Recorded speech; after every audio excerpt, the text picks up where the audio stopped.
Nati. I got that in my pocket. You got it, my kneesy. This is my show, and you are my cat. So what they talk about. You got your job back. Hi, you guys. My name is Precious Lene. Good to see you guys. For whoever's watching, I hope you're doing well. So, did you want to take over for? Nope. What up, ish? Damn. Tory Lanez, he fucked up bad, didn't he? How did he fuck up, Victoria Cox? He went to jail. Yeah, he did. At the worst time ever during coronavirus. How do you fuck up that bad when you're supposed to be quarantining at home and you still somehow find yourself at a party shooting somebody in their foot, getting sent to jail? That's like literally bad luck. Someone got shot in the foot? So the homegirl Megan, Meg the Stallion, you know, hot girl summer. So good. She was at a party, right, with Tory, other people. He shot her. But does he? Is this supposedly? Like that No, because it's not. There hasn't really been anything that confirmed it. Because at first there were rumors saying that she had glass in her foot, and then she went on Instagram and she confirmed, like, no, I was shot. You know, somebody that wanted to harm me. So when you say that, like, okay, you were shot, somebody that wanted to harm me, you know, you don't think Tory, like, y'all like had this bond during quarantine, like, you know, and was it a short-lived relationship, or like how long have they, you know, been together? What's been going on? It's not a relationship. It's just a entanglement. Situation? It's an entanglement. I decided we were going to take our space, and what happened? Yeah, and then I got into an entanglement with August, an entanglement with August, an entanglement with August, an entanglement, an entanglement, an entanglement with August, an entanglement with August.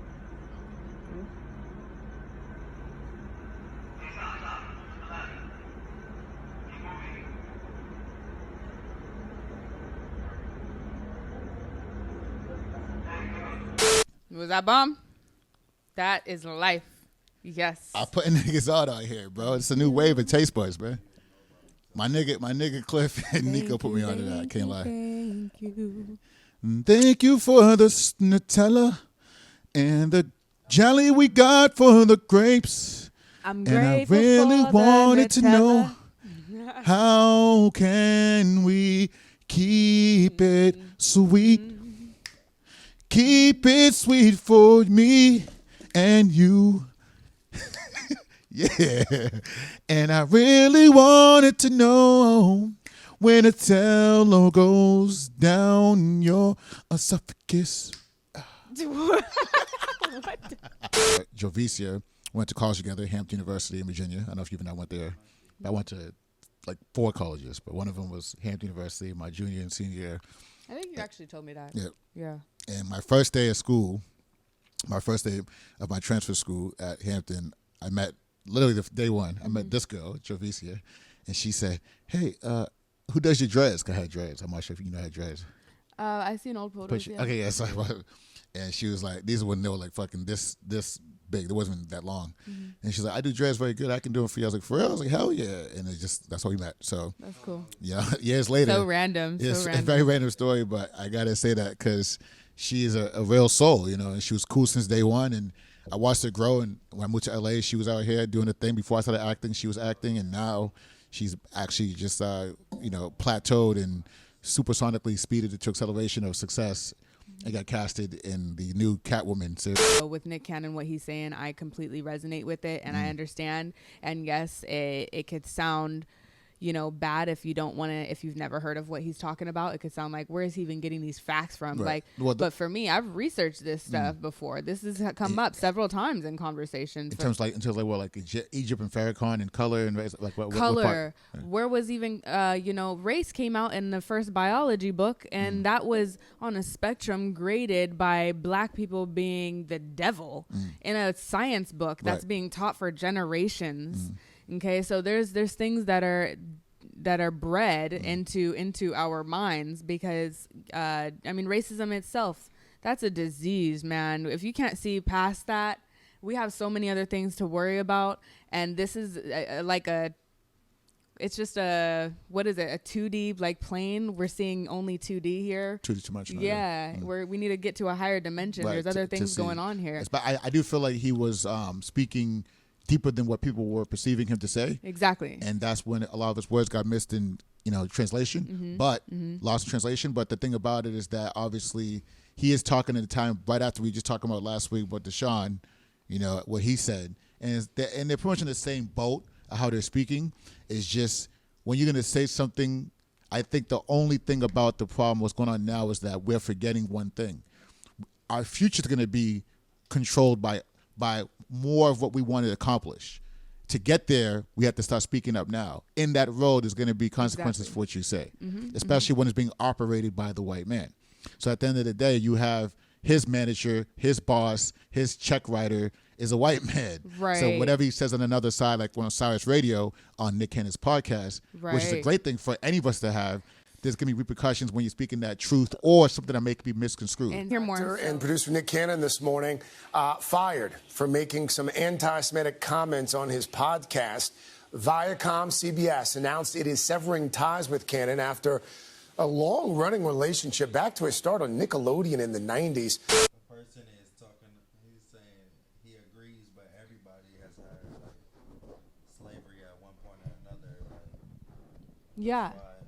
But what we're saying is that everybody has their struggle, but that doesn't mean that their struggle is ours. People don't even want to hear about it. They don't want us to remember slavery. They don't even teach that we know more about the Holocaust. They don't like True. hearing when we have to say something about it, though. And that's the problem. Everybody wants to bring up their Me Too attitude rather than Trying to fix the problem. Right. We have to address it in. people in general just have their moment.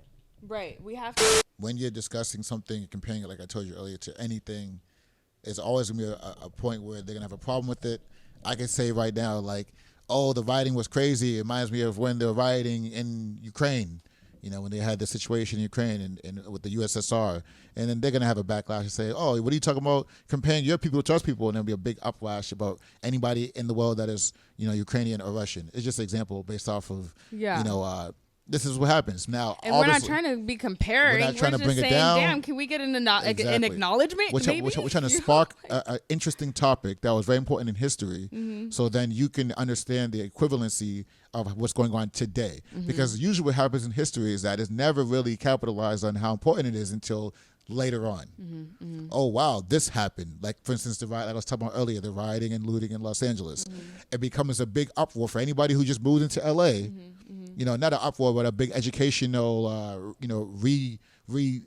packaged to you as in a book. Like, hey, look at the riots of '92. Right. Oh, open this up and learn about it. Like, what? I've been to about that. Obviously I'm of age, but why does it take another rioting? We know about that because we are Black. We're being taught this. Exactly. Because it's being taught in our home. Because we have to be taught Exactly, to speak to an officer at the age of 13. Like, look, son, come look at this. So, because my mother would know, watch the, LA riots '92 on TV because, 10 years from now, this might happen again. Because I remember when it was happening, the numbers on YouTube for the LA riots is going up. People were talking about like, oh, didn't this happen in LA a few years ago, 18 years ago?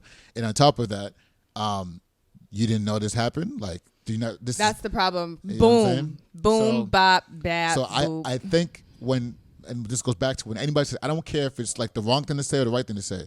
When you say it and it causes attention, now you got somebody's attention, that's going to be memorable. And that's important. And I think we have to find a way during this time as we're trying to repair and not let things happen again, be a staple what we have in terms of media, podcasts, social media. Exactly. The world is so compressed right now because of this web. And they're all looking at it. So why not give them exactly what they need to see? So that we can grow. Yes. Let's get to that next dimension, exactly. y'all. Let's get if there. If you don't do it this way, if you don't say things like Nick Cannon said, if you don't say things like the song said, if you don't say things that we're saying, it might be right and wrong. Who cares? The point is, are you listening? And if you're listening, are you going to understand it and say, if you're wrong, let me tell you why it's right. Now we're having a conversation. Right. Now you're learning because you're evolving yourself in the conversation so it doesn't happen again 18 years from now.